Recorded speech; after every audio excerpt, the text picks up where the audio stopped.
Silvía, 15 stiga tap gegn Kári í þessum nýliða slag hérna í kvöld en bæði lið svo sem með svona margar nýjar í hópnum og spila sig saman væntanlega. Hvernig svona þín tilfinning beint eftir þennan leik?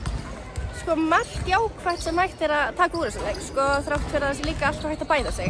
Ég svona sóknarlega hefði mátt kannski aðeins meira nýta tækifærinu svo leiðis og varnarlega líka, en eins og ég segi, það þarf einhver að tapa og í dag voru það við, þannig að Væntanlega einhver vonbrigði svona með hópinn sem þið eru með ég meina að nýliða slagurinn færa svona 15 stiga tap á ykkar heimavelli, því að það býr meira í liðinu ykkar eða ekki? Klárlega, en ég held samt að þú sért ekki að spyrja réttu manneskju að því að þetta eru bæði lið mjög sterk. Já. Og ég er svolítið að leggja upp á það að það sé gaman að spila, þannig að þetta var náttúrulega bara ótrúlega skemmtilegt en krefjandi leikur og náttúrulega bæði lið góð, og þetta fór svona í þessum leik.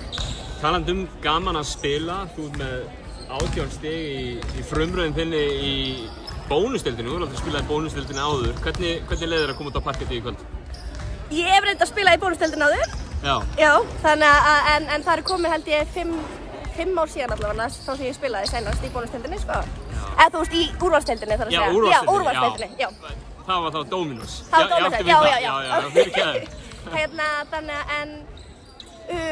Alveg kýtt í magann, alveg spenningur og allt það, en ég ákvað líka bara að borða jafnt og þétt yfir daginn og hugsa jákvætt og skemmtilegt leikinn, og það vonandi virkaði allavega eitthvað. Ég reyndi allavega mitt besta í að gefa allt fyrir liðið mitt, sko. Ármanna komu upp með 2 lið í efstu deildir, bæði kvennaliðið og svo spila karlaliðið hérna á þessum heimavelli. Hvernig finnst þér félaginu hafa tekist til að búa til umgjörð fyrir komandi vetur? Bara ótrúlega flott, náttúrulega bara fullt af fólki sem kom að fylgjast með, það er náttúrulega ótrúlega mikil stemning, fólk að hvetja, þannig að þetta var bara, ég get ekki beðið eftir næsta leik, ég held að það sé svolítið málið, sko. Kærar þakkir Silvía og gangi ykkur vel með framhaldið. Takk fyrir.